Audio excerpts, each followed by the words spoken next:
Je suis membre du comité technique régional 1 de la CARSAT Sud-Est, qui est aussi appelé CTR Industrie. Ce comité, c'est une instance paritaire qui est composée à parts égales d'employeurs et de salariés.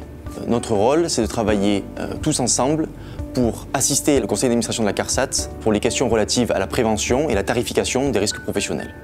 Notre comité a réalisé des analyses qui ont montré que dans le secteur de l'industrie, les manutentions manuelles représentent un accident du travail sur 2 et 2 maladies professionnelles sur 3. Cette sinistralité, elle impacte la santé des salariés, mais également les performances de l'entreprise. Nous tenons à vous rappeler que ce constat, ce n'est pas une fatalité. Dans chacune de vos entreprises, des solutions de prévention existent.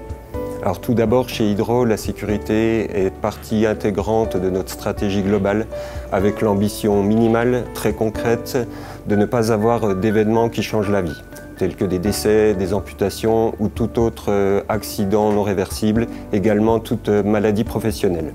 La valeur care est incluse dans toutes nos démarches, avec la volonté d'intégrer la sécurité au cœur de nos opérations. De 2017 à 2020, un peu plus d'un tiers de nos accidents du travail et maladies professionnelles ont été liés à des activités de manutention manuelle, de port de charge, de contraintes ergonomiques. De plus, avec l'outil d'analyse de risque, nous avons identifié par cotation des risques critiques liés à ces activités manuelles sur différents stades de notre processus.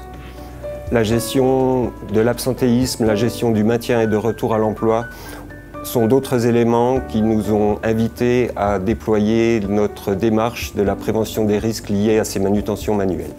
En 2019, nous nous sommes engagés dans le programme TMS Pro avec la CARSAT Sud-Est. Ce programme s'intègre parfaitement à notre politique sécurité groupe. Aujourd'hui, on parle donc des améliorations qui ont été mises en place pour améliorer la sécurité et l'ergonomie du personnel. Nous avons donc identifié des risques sécurité ergonomique à partir d'un tableau qu'on a dans l'atelier. Donc tous les opérateurs, tous les techniciens peuvent aller dans ces tableaux mettre ces situations à risque. Et une fois qu'on a identifié ces problèmes, on a aussi, avec l'aide de l'ergonome, on a réalisé des améliorations. Par exemple, un des problèmes qui avait été identifié, c'était la situation des filières. Donc, les filières, c'est des disques en acier qui sont très lourds. Et donc, à partir de là, on s'est rendu compte qu'il y avait des outillages, donc des filières qui étaient dans les racks supérieurs et inférieurs. On avait du mal à aller les chercher. Donc, déjà, la première chose qu'on a faite, c'est réarranger tous les matrices de l'atelier. Donc, on a interdit complètement le stockage des filières dans les racks inférieurs et dans les racks supérieurs.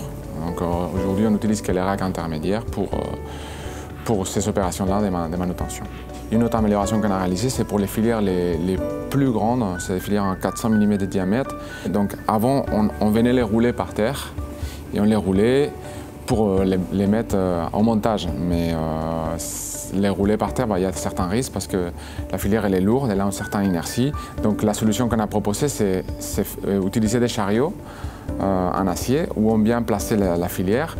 Mais ces filières sont placées toujours avec l'aide d'un pont. Et une fois qu'ils sont dans les chariots, on peut utiliser un transpalette pour déplacer plusieurs filières en même temps. En tant que secrétaire de la C2SCT, j'ai participé à la démarche TMS Pro. Cette participation nous a permis d'agir directement sur le terrain et nous a permis également de faire participer les salariés. Et plus que leur participation, c'est surtout le degré d'implication qu'il faut mettre en avant. Ça nous a permis d'identifier clairement les situations à risque et d'agir donc tout de suite sur les situations. Alors, cette démarche nous a permis de structurer nos actions et il est vrai qu'aujourd'hui nous avons des bénéfices mesurables sur le terrain et au quotidien dans la mesure où nous avons par exemple une baisse du taux d'absentéisme mais également du taux d'accident de travail et concernant les salariés, donc leur quotidien, il y a moins de stress, le travail devient moins pénible sur l'ensemble de la journée et du coup l'ambiance est améliorée donc forcément il n'y a que du positif.